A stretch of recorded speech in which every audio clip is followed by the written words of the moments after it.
অঙ্ক যে থাকে ধরো 3 to the power 5 plus 3 to the power 5 plus 3 to the power 5, তাহলে কত কমন নেবে? 3 টু দি পাওয়ার 5 কত হয় বলো? 1 প্লাস 1 প্লাস 1 মানে কত হয়? 5 ইন্টু 3 মানে কত হয়? 3 to the power 5 into 3 to the power কত?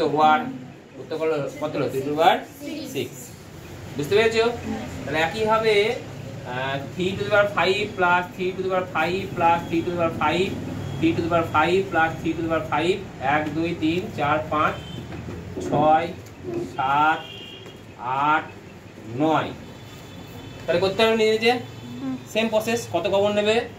3 টু দি পাওয়ার 5, তাহলে সবগুলো কত যোগ হবে? 1 1 করে কবার যোগ হবে? 9 বার, তো 9 হয় 3 স্কয়ার যদি করে দেবে নিজে নিজে।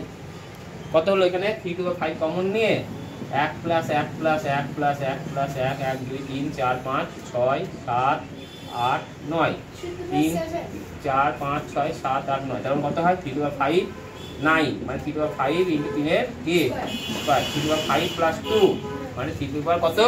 7। বুঝা গেছে?